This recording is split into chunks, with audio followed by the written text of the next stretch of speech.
Hey, my friend. So I just wanted to make a quick clip about manifestors and what it means to be a manifestor.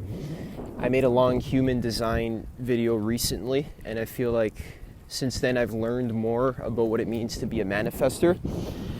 Sort of a confusing type for me. It makes up about 9% of the population, one of the rarest types in all of human design. And the creator, Ra-Uru-Hu, is actually a manifestor, and he said that in the past, manifestors ruled the world. So what does that mean? Literally, manifestors were literally like the monarchs, the kings, the leaders of the old world. And nowadays that's not really true, since we mostly live in democracies and so forth. But manifestors have this sort of aura of like, I can just sort of do what I want. And I don't have to listen to anyone. This is very powerful, and this is actually very rare. I want you to realize how rare this is. Most types, like generators for example, are waiting to respond to their environment. They don't actually have that power to just sort of go after the thing that they want. Their lives are very different. In a generator's life, their aura is actually bringing things to them. It's like, imagine like a black hole. It's like sucking opportunities and people and things that they need. It's coming to them. So generators are a lot about waiting, and projectors, it's a lot about waiting for the right invitation for somebody to recognize you, to see your expertise, and then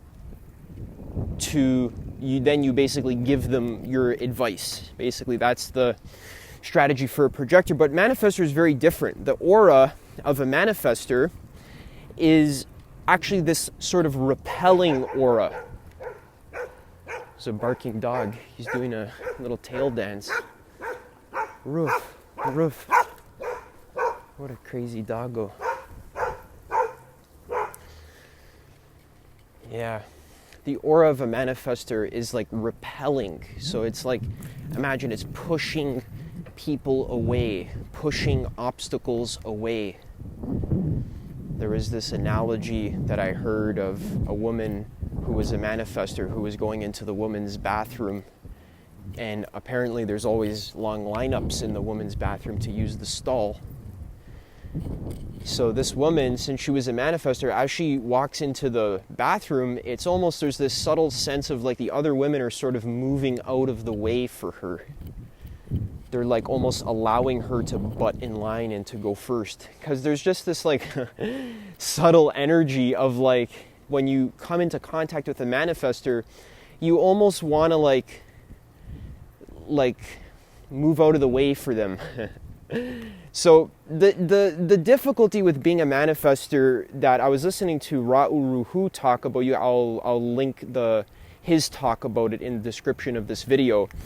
But he was saying the difficulty of being a manifestor is it's kind of very difficult to live this life of like, you are literally free to do whatever you want and you don't have to ask for other people's permission, and you don't have to wait for anyone to give you the okay. You can just go create your reality. You can actually take action and manifest your dreams. And this is funny because in our culture, it's like, that's what we give the advice to most people. We basically train everyone in our culture to act like a manifestor, but the truth is only about 9% of the entire population of Earth.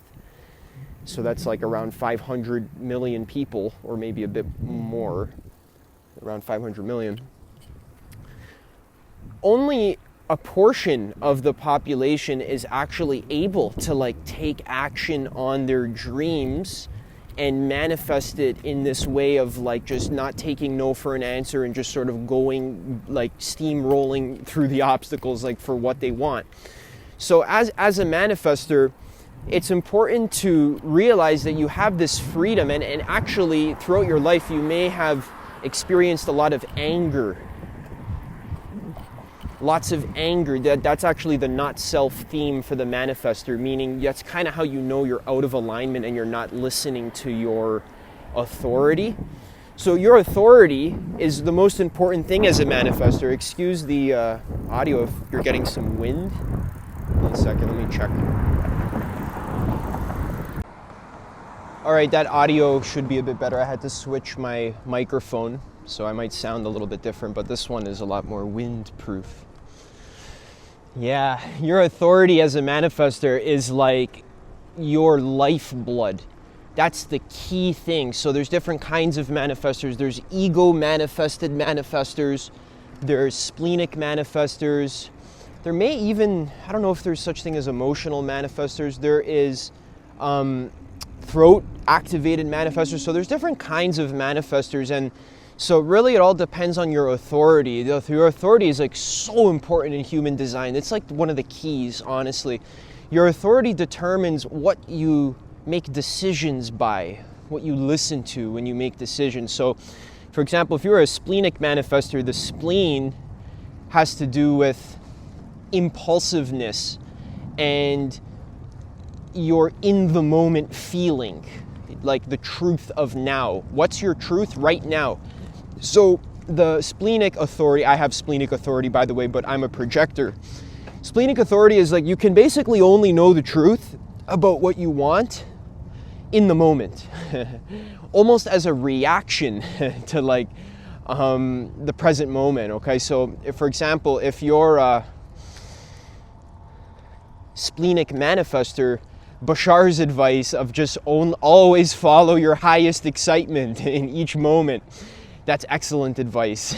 So you would actually do very well to live in an extremely impulsive, sort of in the moment, only acting on your truth and just going for it and basically saying fuck you to everyone who's trying to get in your way.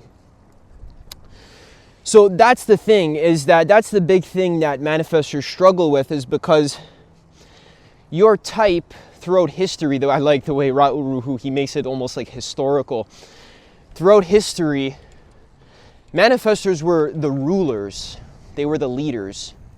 And they didn't have to ask anyone's permission to do anything. But since the way our structure of society has changed, manifestors are no longer the rulers, they're no longer the leaders. So we live in like a democratic society, so everyone's equal. So what that means is in many cases, especially if you're a manifestor and you have generator parents, right? You have to constantly ask permission to do what you want. Right? And that's like hell for you as a manifestor, to ask permission to do what you want. Like, oh, can I use the bathroom? Can I go outside, please? You know, can I go talk to my friend? It's like, as a manifestor, assuming you have friends, right? As a manifestor, they can be a little bit cold and people repellent. Asking permission to do shit that you want to do is like hell, because your natural state is basically just to do what you want to do all the time and not ask for anyone's permission, right? So as you become an adult, what we've done, the human design, the way that it's been created, is that Ra'uruhu, I don't know how this came to be, but the strategy of the manifestor is to inform.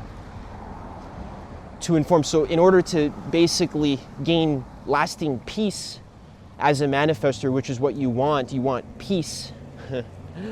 And you don't want people to basically get in your way and piss you off and not allow you to do what you want to do, right?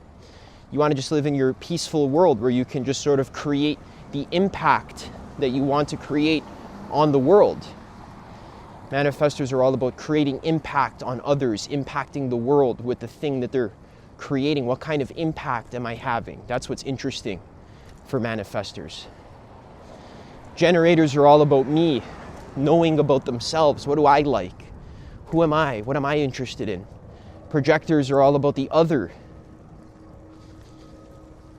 What are you interested in? What's going on in your life? How's your business going? How can I solve it or fix it? Manifestors are all about the impact. What's the kind of impact that I'm going to make on the world? All right? Yeah. So we've created this strategy, and by we, I don't really know what that means, but there's this strategy, like, you know, the human design people. It's called to inform. So basically, before you're about to do your thing, it's polite, and it will generally help people to not be in your way so much, to inform them of what you're going to do before you do it, or while you're doing it. So, hey guys, I'm gonna go to my room now and I'm gonna be quiet. Or, hey guys, I'm gonna go to the forest now. Because manifestors have a tendency to sort of disappear into their own worlds a lot, because the way their energy is, it's just like basically following their desires, right? So they'll often just like leave the social gathering, right? Generators are like, you can just kind of sit in their aura. They just sit around at the table talking for like hours and hours and hours. Very friendly. They're just sort of like warm, cozy, sort of inviting aura, right? Manifestors are not like that at all. They're a little bit cold, a little bit abrasive. They can be assholes, right? So it's important for you as a manifestor to go after what you want in your life, to actually take action on it, and to know that you are one of the rare types who, when you actually take action on what you want, it's going to work. Because of your aura, and that's very rare. 90% of the population, generators, projectors, reflectors, we can't take action on what we want to create it out of nothing. We have to wait for the invitation, the reflectors waiting for the moon, the generator is waiting to respond to its environment.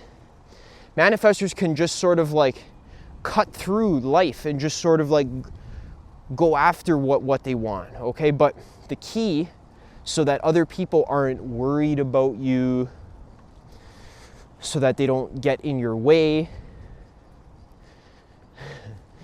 so that they're not knocking on your door, hey, where are you? Where did you go? Why haven't you texted me in two weeks? Manifestors have this deep desire to sort of just disappear and like do the thing that they want to do. Where did you go? Where are you? Right? So people almost like they'll just be up your ass. And it's so annoying. Like it literally makes you angry.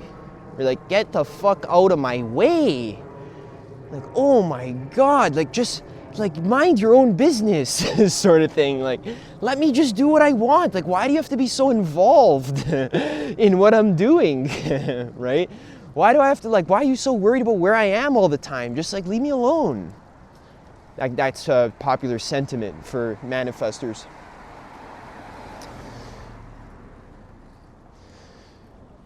So in order to sort of alleviate this a little bit, the strategy, which is a made-up strategy, it's not a natural strategy that's like built into the aura like it is for projectors or generators. It's actually built into their aura. Their strategy is like the key to their success. Manifestors, it's more like it just helps. It's like a made-up strategy that is totally fake. And it's not really part of your aura. You don't actually want to inform people. You really don't. If you had it your way, you just tell everyone to fuck off. Hey, let me just do my thing. I'm going to achieve my goals. I'm going to live my life, and everyone can go fuck themselves.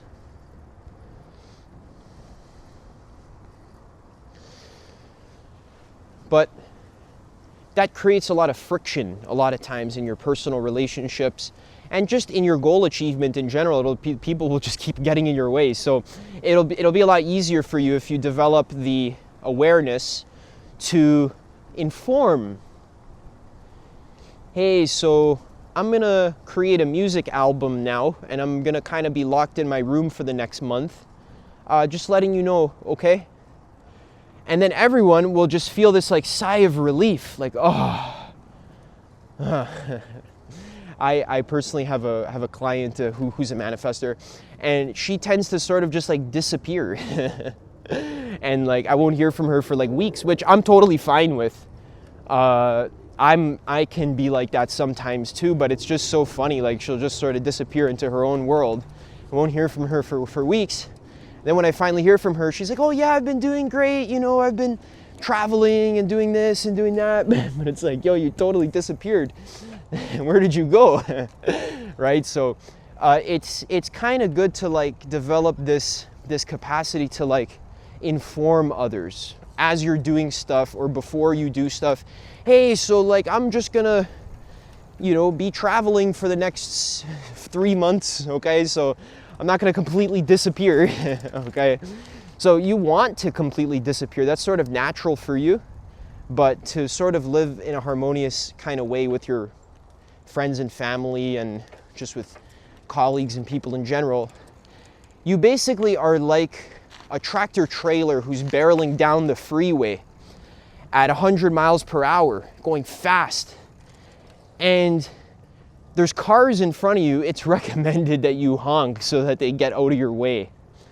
That's kind of what the strategy of to inform is. You're honking, you're telling people, hey, I'm coming, you know, I'm going in that direction. I'm going after my goals, just letting you know, so don't get in my way, okay?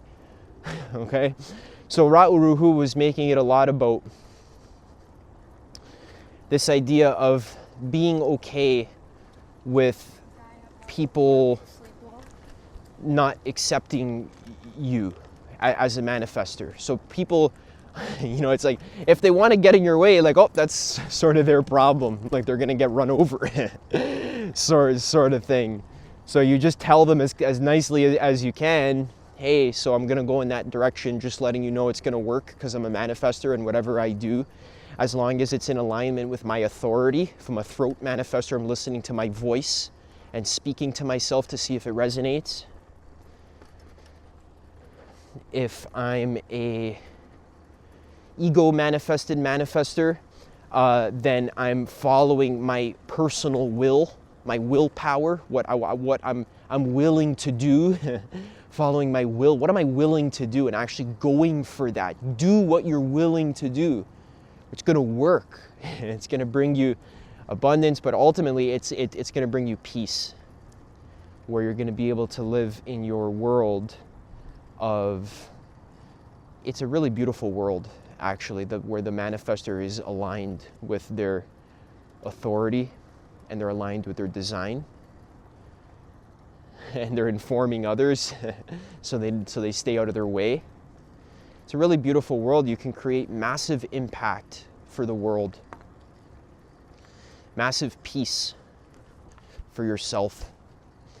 And you can really positively benefit many, like thousands of people's lives, hundreds of thousands potentially. You can create a whole movement. You can bring something new into the world.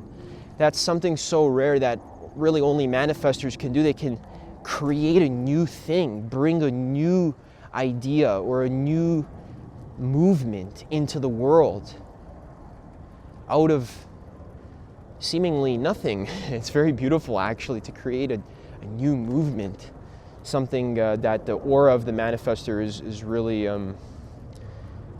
designed to do, and it's very beautiful. So I hope this information was helpful for you if you're a manifestor, or you just wanted to learn more about being a manifestor.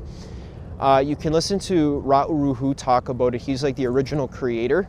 I've also been working with manifestors in my personal practice, and I've been finding that this stuff has been resonating with them a lot. So I'm doing my best not to just parrot what Ra'uruhu is saying, but I'm really putting this stuff into action, and I'm really testing with my clients and seeing that this stuff is real. This stuff actually resonates with real life people who are manifestors, according to the test that I use, which is the Cosmic Human Design Test.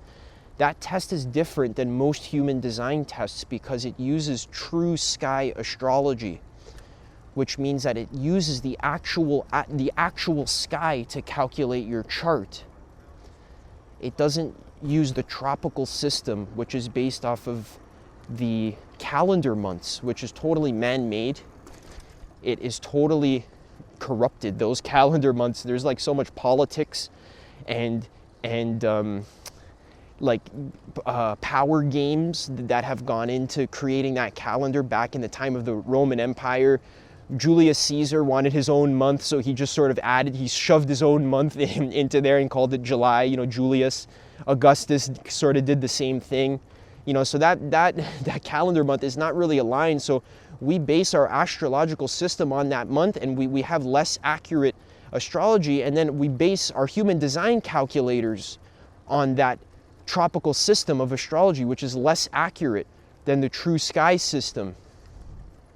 The true sky is just how astrology has actually been done. And why am I talking about astrology? Is because that's how you calculate a human design chart. You use the astrological positions. That's why you put in your birth date and time. So the way astrology has been done for thousands of years is to actually use the real sky, like actually looking up, like the ancient astrologers, they would have pools of water in their house. They were like a basin of still water, and they would look into it, and it would reflect the sky because they'd have an open ceiling, right? I'm sure, I don't know what the fuck they did when it rained. They must have had a cover or something, but they would open the ceiling, and then they would look into this water basin, and they would use that to study the stars in the actual sky. The actual constellations. They would know if Mars is actually in Capricorn, you know, they wouldn't use this sort of tropical made up, you know, man-made system, okay? So I am a big believer of the true sky system. You can learn how to calculate your true sky human design, which I find is way more accurate than the traditional one, okay? So I have a video tutorial for how to do that. You can click the link in the description and get that tutorial for free. Yeah, so human design is like so amazing. It's a life-changing thing. I think that most personal development advice, maybe I should make this into another video, okay? You know what?